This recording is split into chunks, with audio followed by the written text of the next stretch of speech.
Gents. Oh.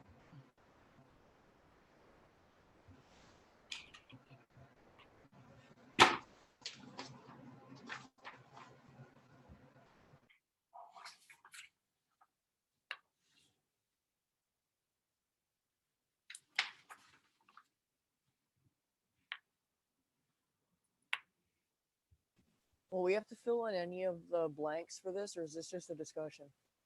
This is a discussion, so hopefully, did you have a chance to fill in your blanks on this sheet as you read, Joey? I don't think so. Okay. I couldn't find my sheet for a while. Okay, well, look in your binder. That's what I'd asked you to have filled in as you read this, or at the end of reading this today, in the half hour before our Zoom started. So you'll want to take some good notes. Are we doing an English Zoom today? Yes. Okay. Sure.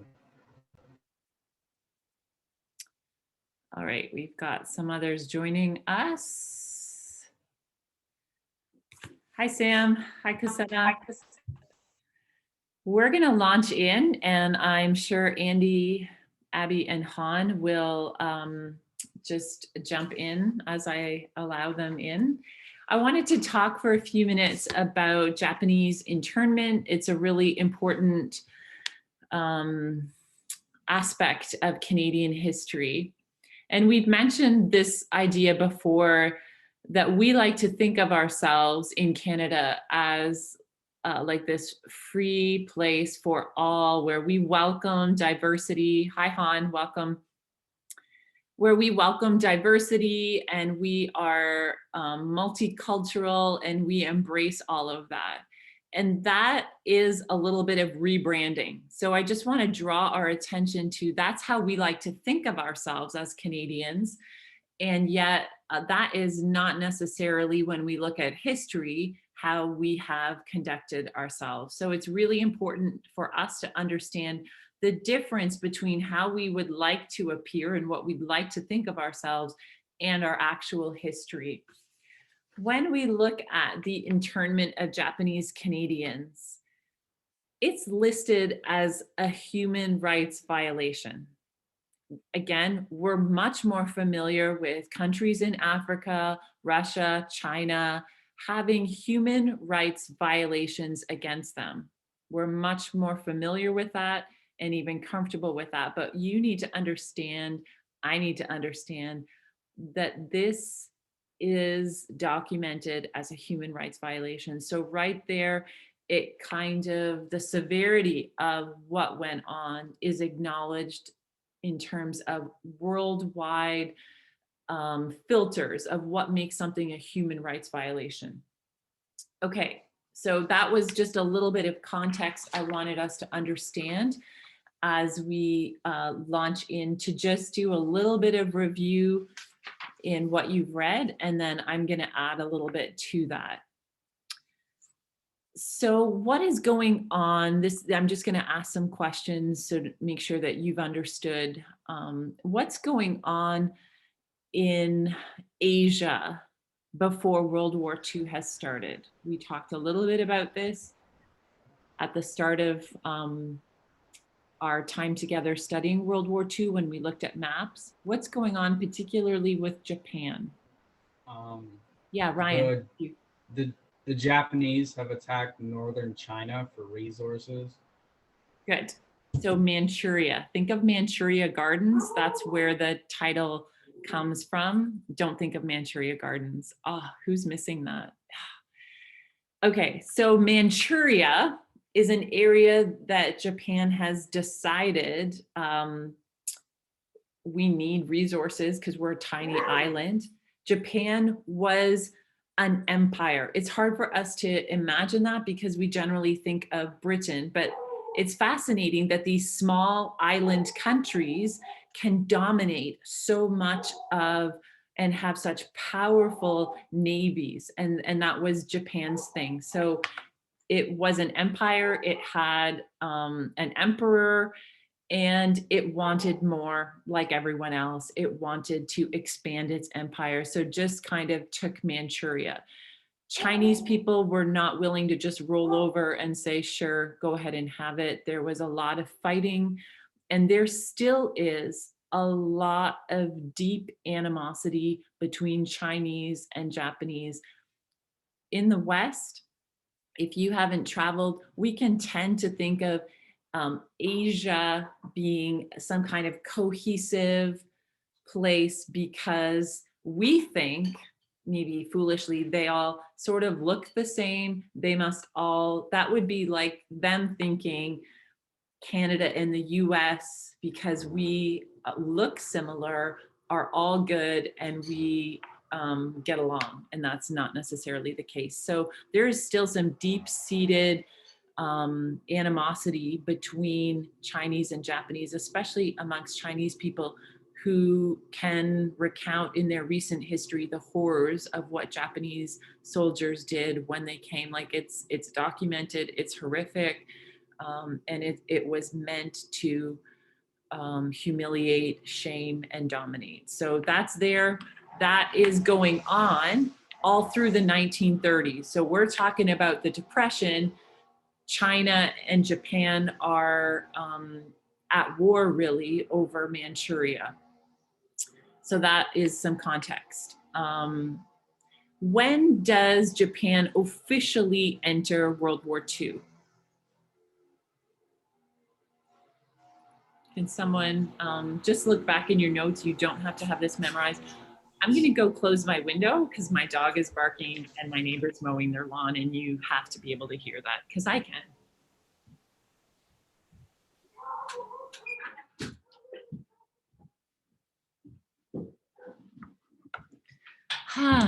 Sorry about that.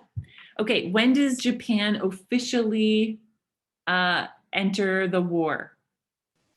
They attacked Pearl September. Harbor. Sorry. I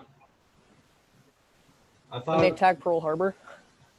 So yeah, Pearl Harbor is definitely a moment. There is one before that though. So that's okay. where, yeah, go ahead, Ryan. when they signed a pact with Germany and Italy to form the Axis on the 27th of September, 1940.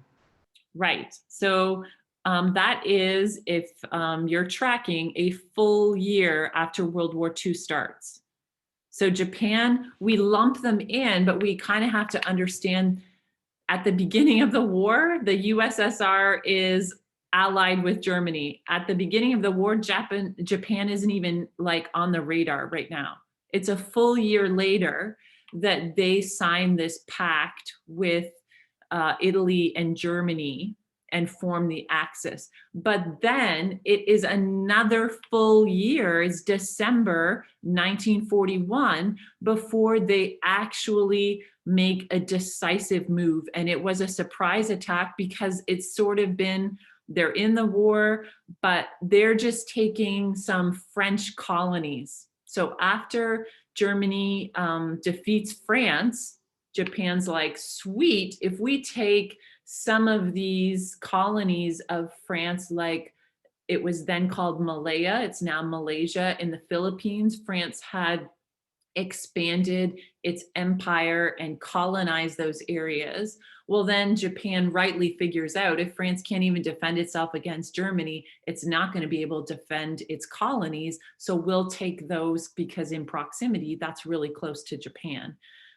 Easy targets for them. So they begin expanding and taking over those French colonies, but they don't enter into the war in a way that is really visible and has consequences until Pearl Harbor. So we're all pretty familiar with Pearl Harbor.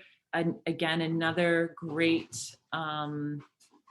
World War II film. If you want to watch it and think you're actually doing school, that gives us a great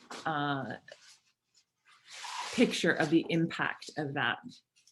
Okay, so excellent. So when Japan enters the war, this is what we want to spend the rest of the time talking about. When Japan enters the war, December 7th, 1941. That is when things begin to get messy in Canada for Japanese Canadians. They have been a little messy, as we know, throughout this time with German Canadians, Japanese Canadians, anyone, Italian Canadians. They are all viewed with suspicion, because this is the nature of the beast. Whenever you're at war with one of those countries, those people living within your country are going to be viewed with suspicion. Just one sec.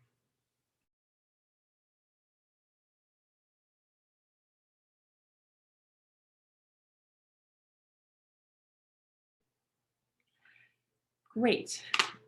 So things really heat up for the Japanese Canadians. What were some of the things that you found in your readings that happened? Sam, what did you find? What were a couple of things that happened to Japanese Canadians by Canadian officials?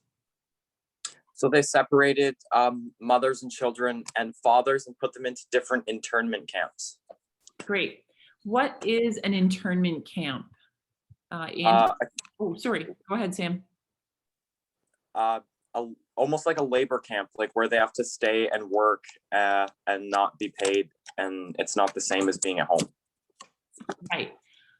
In proximity to that coastal area of British Columbia, where most, like 90% of Japanese Canadians were living along that area, because it most resembled their homeland, because it was close to Japan. So kind of like the first stopping ground of those boats who were bringing people, and they ended up just living along there and fishing, which is what many of them had done in Japan. So geographically, it makes sense for them to settle, but it became very scary for Canadians because 90% of Japanese Canadians were living in BC along that coastline, which was close to Hawaii and Japan, relatively speaking, not like close, but the next thing. Andy, can you tell me where the internment camps were located in comparison to that coastal area in BC? Inland, very far. Like they didn't want them anywhere near the water. They just wanted them all like out in the woods, basically, in some cabins. Good. Which Yeah. are not pretty. Right. Right. So I'm just going to read some information that I found fascinating. So at the start of, right after Pearl Harbor, the RCMP and Canadian military officials sort of diagnosed the situation and said, you know what, like we don't really see these people as a threat. We're just like, we've sort of looked at their records, the situation, and don't see them as a threat. But the federal government was getting pressure and felt like, no, this is bad. So actually, again, what's interesting is the RCMP and Canadian military officials had kind of signed off on Japanese Canadians living along there, saying, yeah, no, it looks fine. We'll keep an eye on things, but we don't think that anything more needs to happen. It was the federal government who said no and began immediately took their fishing boats so that they would have no access to go all the way to Japan, which is a huge journey if you look on a map. Took their fishing boats so that they could not be bringing supplies or be involved in any kind of espionage or things like that. So immediately all of their fishing boats were taken, and there's like 1,800 of them. So 1,800 fishing boats immediately confiscated. All Japanese language newspapers and schools were shut down. All cameras and radios belonging to Japanese Canadians were confiscated, and a curfew is implemented for like 7 o'clock or 8 o'clock at night. Is this starting to sound like anything else you've heard as we've studied history? Joey, you're reaching for it. I love it. Go for it. It's pretty much the same thing as what the Germans were doing to the Jews in Germany and over in Europe. Except for that, in Canada, they weren't mass murdering everyone. But the Right. same kind of idea as the ghettos and internment camps. Right. Or even as we see Germany taking over places like Holland, they want everyone to turn in their radio. So even just reading something like The Hiding Place, we know that the Ten Booms had 2 radios. So they gave 1 radio to the Germans and said, okay, here you go, reluctantly, but they kept 1, and they were able to not stream, but they were able to the equivalent of get those BBC broadcasts that gave them a wider picture of what was actually happening, as opposed to just propaganda that the Germans were spewing out. So yeah, we're starting to see some parallels, and I love that you're seeing, interesting, this seems to be a bit of a trend or a pattern. So a few weeks later, initially in December, right after Pearl Harbor, that's what happens to Japanese Canadians. Then in January, we start to see kind of a public call for Japanese people to be taken from that coastal area inland, where they wouldn't have communication, they wouldn't be able to collaborate together, things like that. So initially, it's Japanese Canadian men between 18 and 45 who are taken, because those are kind of soldier age capable men. They're taken, and then the government expands to include all Japanese Canadians. So first of all, they're generally taken and herded together to a place called Hastings Park. If you've ever been to Toronto, to the Expo in Toronto, the exhibition grounds, similar idea, where Japanese Canadians are taken from their homes, herded into really stalls for cattle and horses, and buildings that, you know, showcase produce during this exhibition are now like makeshift areas where Japanese Canadians are taken. It's fenced off, and their property is auctioned off. So again, I want us to think about other Canadians, other British Columbians are scoring major deals and feeling in no way guilty about that, because their Japanese Canadian neighbors' house is going for rock bottom prices. And then that money of all Japanese Canadian property, their boats, all of that. So Canadians are scoring some great deals there, other Canadians. And that money is what then funds these internment camps. Okay, so after herding them into Hastings Park exhibition grounds in Vancouver, in the weeks and months that follow, as these internment camps are built, they're then sent off to those areas. And all of this was done how? What act allowed Canadian government officials to do this? We've seen this act before, super convenient. Wasn't it like the Wartime Act? I can't War remember what Measures it was in, Act. 'cause- yeah. Excellent. Yeah, War Measures Act. So we saw it in World War I. It gives the Canadian government incredible power to not go through the usual means of someone in the House of Commons suggesting a bill, then it getting debated, then it going to the Senate, which we know takes months and months. The War Measures Act allows Canadian government to immediately enact things without going through that democratic process and debate and all of that stuff. So we saw that implemented in World War I. We see it again to allow immediate removal of Japanese Canadians. So we need to understand as well that these Japanese Canadians are Canadian citizens. So they have become dual citizens, so they still retain their Japanese citizenship, but they have gone through the process of becoming Canadian citizens, or they were born in Canada and have never been to Japan and don't think of Japan as their homeland, but think of Canada. So we need to understand that what's going on is happening to Canadian citizens. people who have gone through that process or been born in Canada and are automatically Canadian citizens. Any questions about this so far? Okay, so 700 Japanese Canadian men are also sent to prisoner of war camps in Ontario. 4,000 Japanese Canadians are sent to work on sugar beet farms in Alberta and Manitoba, so sent further inland for farm labor. And around 12,000 are forced to live in internment camps. So those numbers, there's some that report like 23,000 altogether. There's some where it's a little more, like 19,000 are sent to internment camps, sent to work sugar beet farms and do manual labor in Manitoba and Saskatchewan. And other, like almost 1,000 men are sent to prisoner of war camps in Ontario. Okay, so we will see later on that this is addressed by then Prime Minister Mulroney in the 80s.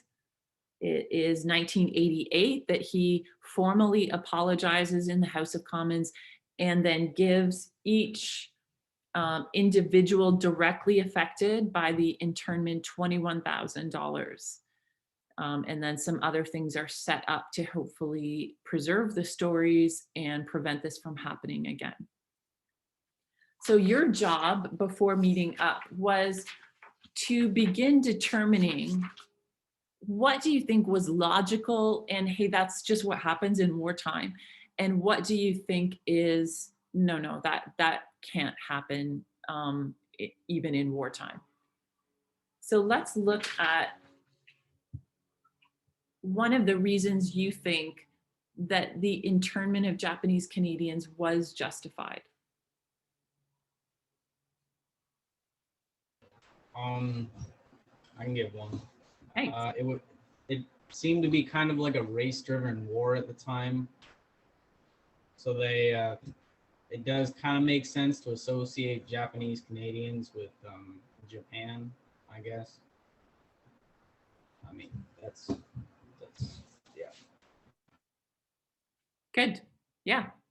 And even that they all settled along that band of kind of waterfront coastal area in British Columbia is really troubling for sure. Like that is a nightmare for protection, and the fact that they're involved, so many of them in fishing industry and have boats readily available is also like that logically is a concern for sure. Anyone have anything else for reasons why, if we go back to this time period to say, yeah, I can see how this would be justified, or even looking from our vantage point to say, listen, if Canada was at war, I think we'd probably do something similar again. Well, it kind of gave them collateral in case the Japanese attacked, because they had 22,000 Japanese people. So worst case scenario, Japan could come and then they could just pull Germany and say, hey, don't, or get out of here, or else we're going to start killing them off one by one. Probably not the smartest idea, but it would have worked. Sure. Okay, so hostages in a way, right? Like you're talking about collateral and maybe as a bargaining chip here in this process. Good. And what about not justified? What's one reason where you're like, no, this is not right? Ksenia, can we hear from you? Yeah, so a few Japanese Canadians agreed with Japan's aggression, and many of them fought in the First World War. So why would they be unloyal to Canada if they fought the First World War? Right. Yeah, loyalty, their honor obviously aligned with Canada if you fought in World War I for Canada. Anyone else have another reason why there is no justification for the internment of Japanese Canadians? Didn't it say there was no official record of any Japanese Canadians being enemies of the country for a reason, like a threat or a spy? Disloyalty. Sorry. There were none found with disloyalty. Right. There was not a single case documented where there was insurrection or sabotage, espionage, any of that. So that's a great point. Like, not a single example, which is why we can look back and say the RCMP and the Canadian military initially was like, no, we'll keep an eye on it, but like, there's no reason to suspect that they're going to do something disloyal to Canada.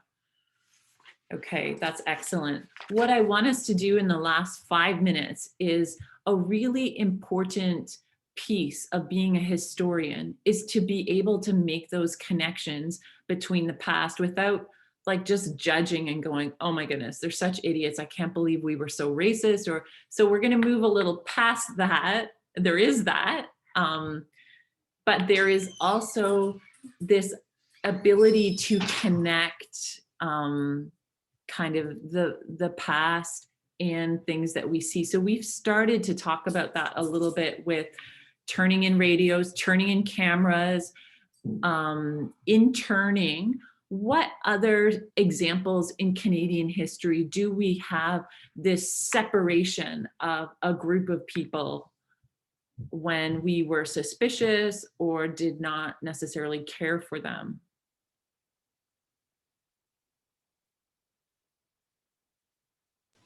With the Germans Moving- and Jews. Sorry, once more, Joey. The Germans and the Jews. Okay, yes. In Canadian history, as we've looked back already in our course, we have seen how Canada at times when they have believed another race or group was inferior, they reacted in certain ways. Can you give me some other connections where we're like, oh, I'm starting to see a similar pattern? Are you referring to African Canadian slavery? There was that. It's not as well documented in Canada, but for sure it happened. We didn't talk so much about that. What's an example from our own history that we've touched on in this course of when Canadian government, oh, sorry, did someone have something to say there? Moving Indigenous children to residential schools. Okay, for sure. Yeah. So in Canada, we didn't really have ghettos to speak of in the same way that we saw Germany has made ghettos wherever they've taken over to put people, Jewish people, handicapped people, gay people there when they didn't want them a part of the other society. In Canada, we see reserves, residential schools, as a way of segregating parts of the population we didn't want to be integrated. Great. Suspending of some of those rights. So we also saw that, just as a reminder, in World War I. We did see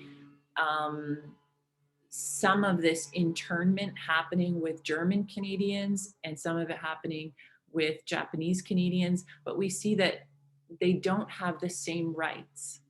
We see that with Chinese and the head tax. They don't have the ability to vote, even if they've been born in Canada.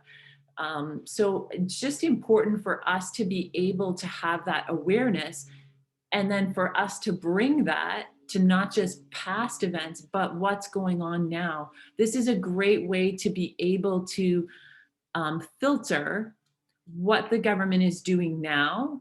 When the government invokes War Measures Act now for a pandemic, to be able to look logically, not emotionally, but logically, is this heading in the same direction? Are we starting to see certain members of the population have different rights and freedoms, or those rights and freedoms are suspended simply because of their nationality or because of their religion? Or are we seeing that? Or are we seeing everyone having the same suspension of rights for reasons of pandemic, overcrowding in hospitals, critical care units, those sorts of things? So I want you to have radar up for this kind of thing and be able not just to look back, but be able to take what Canada has done under pressure in the past and say, is that happening again? And for you to be able to sift through the emotion and the different perspectives and be able to say rationally, what's going on? When is Canada invoking this War Measures Act? Is it across the board? Are people being sent to different areas? Are their rights and freedoms suspended? So that is really important as historians. That's one of the big takeaways that I would want you to have as we move through this course and as you move through your life, to be able to take some of those criteria and be able to think critically about what's happening right now in Canada. Is it justified? Is it fair? Is it applied to everyone equally? Those are some major themes. And should we continue to have exams as planned, that is going to be a theme that I'm going to be asking you about. Okay, so that theme and that ability to apply knowledge to, not to today's, I'm not going to ask you about pandemic, but that ability to connect ghettoization to reserves and to internment camps and realize that's a similar response. So I'm going to wrap it up there because we're done. And I'm going to post work tomorrow for you to be doing, and then we'll check back in on Wednesday. So I will see you all in English, hopefully this afternoon at 1:15. And so I will say have a great lunch and see you again soon. Bye, guys.